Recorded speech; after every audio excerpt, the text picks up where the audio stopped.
What's up everyone, I'm Gooshy, and in this video we're going to be going over the most optimal way to be leveling up in Outriders. As a disclaimer, this video is mostly made for people who want to be power leveling all the way to max level as fast as possible, either if it's your first time and you just want to reach endgame, or if you're on your second character and you want to level them as fast as possible.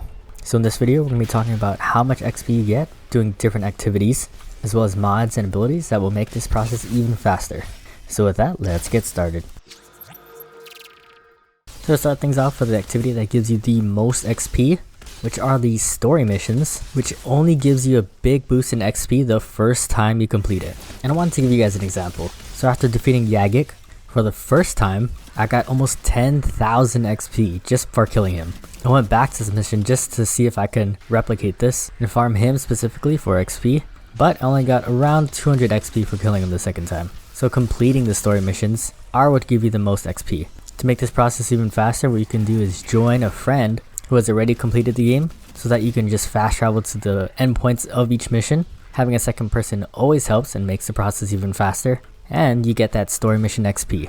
Next, let's talk about world tiers. I see a lot of people farming for high world tiers to get a better chance at legendary loot, and if you're specifically going for loot, that's a good way to do it. However, for XP, the difference in XP given through different world tiers doesn't change that much. In this example, I'm testing on world tier 1, and with each enemy that I kill, I get 25 XP.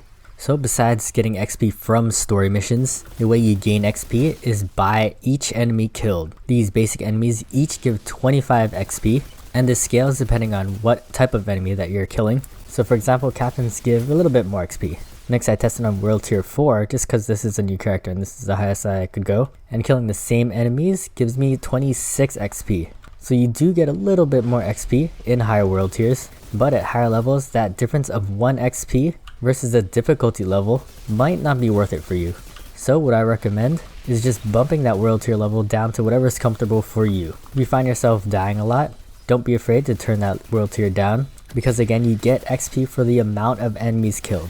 I made this mistake of keeping the world tier as high as possible, and I find myself dying a lot. The one good thing about this is that you don't lose XP when you die. But since our primary goal is to complete the mission to get that big boost in mission XP, you want to be completing missions as fast as possible. Next, once you get access to crafting, you should always be crafting the mods that you like. Switching out mods in this game is dirt cheap. Since we're going to be running this as fast as possible and on lower world tiers, pick mods that prioritize damage. I've been rocking Trickster, and any mods that support twisted rounds is always a must for me.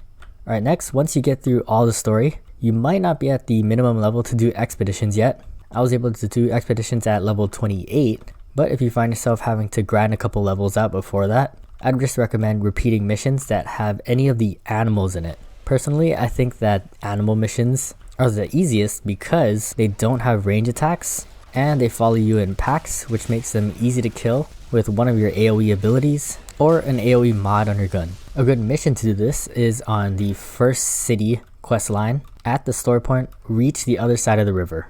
So after doing this, you should be able to get to a minimum level, which is 28, around 4 hours. So next up are the challenge tiers. Challenge tiers are what's going to give you gear above level 30. From here, all you have to do is grind out expeditions to get high level loot.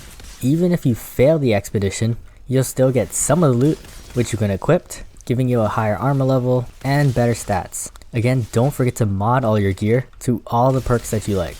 I got into modding pretty late, and I found that around challenge tier 5, I really had to experiment with mods that really worked best for my playstyle. Finally, around challenge tier 10, I found that I really had to optimize my passives on my gear. Since I'm playing Trickster, I always prioritize close range damage, firepower, and ability cooldown. So be on the lookout for good passives on your gear early on, because unlike the mods that you can switch out, passives can't be crafted. The only way you can get good passives is by finding them through a drop. I've been doing expeditions solo, and I'm currently at challenge tier 11, but I think I'm at a comfortable place where I could just grind up to the max challenge tier soon. As always, if you have friends playing the game, having them join is infinitely easier. But this all depends on if matchmaking does allow that. I know I've been having a really hard time playing with friends because of connection issues.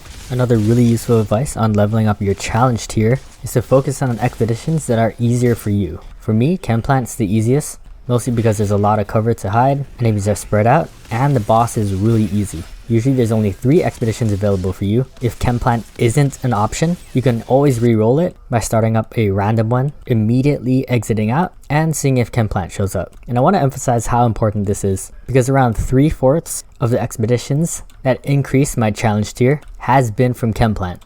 So if you are struggling on different expeditions, try Chem Plant out, see if that works better for you. With that, that's basically everything you guys need to know on how to level up as fast as possible. If you guys found this helpful, please drop a like and consider subscribing to keep up to date with all the videos that I post. As always, thank you guys for watching. Hope to catch you next one, and GG.